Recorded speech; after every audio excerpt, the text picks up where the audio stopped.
घटना मणिपूरमध्ये आजही होत आहेत, त्या थांबत नाही. जम्मू काश्मीरमध्ये होणाऱ्या घटना, अशा अनेक महत्त्वाच्या ज्या घटना आज देशात होत आहेत त्याच्यावर सविस्तर चर्चा व्हावी. आणि पुढच्या बजेट जे उद्या निर्मलाजी देणार आहेत त्याच्याबद्दल अर्थातच आमच्या खूप अपेक्षा आहेत त्या बजेटकडून. अजित पवार यांनी म्हटलंय की आम्ही स्थानिक स्वराज्य संस्थेच्या निवडणुका ज्या आहे त्या स्वबळावर लढू. तो त्यांचा अंतर्गत प्रश्न आहे ना, त्यांच्या आघाडी. पण ते महायुतीचे घटक पक्ष आहे, तो त्यांचा प्रश्न आहे, माझा नाही. काल अमित शहानी पुण्यामध्ये टीका केली पवार साहेबांच्यावर केली, उद्धवजींच्यावर पण केलेली आहे. आणि बघा, औरंगजेब फॅन क्लब महाराष्ट्रात हेडलाईन करायची असेल तर उद्धवजी आणि शरद पवारांवर टीका केल्याशिवाय हेडलाईन होत नाही.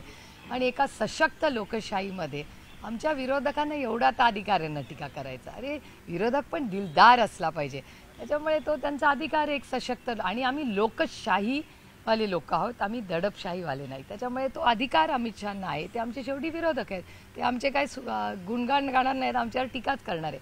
पण टीका करताना एक अतिशय विनम्रपणे अमित शहाजी जे काल बोलले ते अतिशय विनम्रपणे मला त्यांना म्हणजे त्यांनी जो केला ते मला आश्चर्य वाटलं आणि थोडंसं हास्यास्पद पण वाटलं. त्याचं कारण असं की आधी ते मोदी सरकार होतं, आत्ता ते NDA सरकार आहे.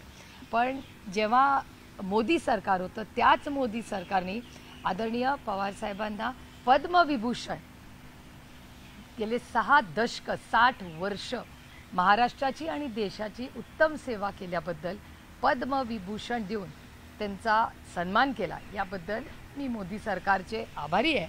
पण कदाचित अमित शहाजींना त्याचा विसर पडला असेल कदाचित. आणि ते ज्या वास्तूमध्ये काल बोलत होते तीही वास्तू आदरणीय पवारसाहेब मुख्यमंत्री असतानाच बालेवाडी झालेली आहे. कदाचित तेही त्यांना कदाचित कोणी ब्रीफ केलं नसेल. आणि दुसरी सगळ्यात महत्त्वाची गोष्ट, हा एक भाग झाला. दुसरा भाग डेटा, म्हणजे मी नेहमी डेटा वाईज बोलते की जेव्हा जेव्हा अमित शहाजी किंवा त्यांचं सिनियर लिडरशिप किंवा महाराष्ट्रातली त्यांची लिडरशिप ही जेव्हा भ्रष्टाचाराचे आरोप करते तेव्हा 90% लोक ज्यांच्यावर ते आरोप करतात ते भारतीय जनता पक्षाचे मित्रपक्ष, मंत्री, मुख्यमंत्री किंवा सहकारी होतात. म्हणजे कालचंच उदाहरण बघा की काल अमित शहाजी जेव्हा भाषण करत होते तो फोटो तुम्हीही पाहिला असेल, त्याच्या मागेच अशोक चव्हाणजी बसले होते. आता अशोक चव्हाणांवर भ्रष्टाचाराचे आरोप आम्ही कधीच केले नाहीत.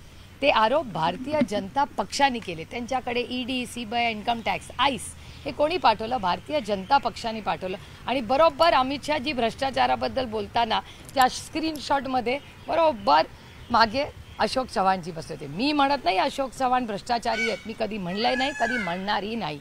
पण भ्रष्टाचाराचे आरोप. आणि दुसरं, त्यांचे एक वरिष्ठ नेते आहेत महाराष्ट्रात, ते डर्टी डझन, तुमच्या सगळ्यांच्या चॅनलवरती डर्टी डझन मी पाहिलेलं.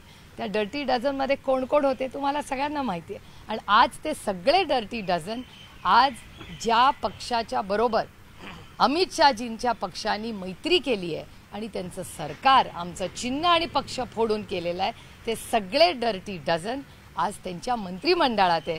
कालही पुण्यात आल्यानंतर गुच्छ देण्यासाठी ते सगळे डर्टी डझन अमित शहाजींच्या हजर होते. त्यामुळे डर्टी डझन नक्की काय, भ्रष्टाचारी कोण, पद्मविभूषण, असे अनेक प्रश्न माझ्याही मनात आले. आणि मला असं वाटलं की अमित शहाजींचं भाषण लिहिणारा काहीतरी चुकीचं त्यांना ब्रीफिंग करतोय का, भारतीय जनता पक्षामध्येच कन्फ्युजन आहे. कारण ज्या सरकारमध्ये अमित शहाजी आहेत त्या सरकारचे सर्वोच्च नेते ह्या भारताचे प्रधानमंत्री माननीय मोदीजी 1 नाही 2 वेळा बारामतीला येऊन गेले. आणि त्यांनी नेहमी आदरणीय पवारसाहेबांबद्दल मानसन्मान, नंतर इलेक्शनमध्ये भटकी आत्मा वगैरे काय काय कुणाकुणाबद्दल बोलले तो भाग सोडून द्या, तो इलेक्शनचा भाग 2 मिनिटं सोडून द्या. त्याच्यामुळे हे जे मिसकम्युनिकेशन आहे आदरणीय पवारसाहेबांबद्दल, हे भारतीय जनता पक्षाने इंटरनली पहिलं त्यांचं सॉर्ट आउट करावं की भ्रष्टाचार का पद्मविभूषण.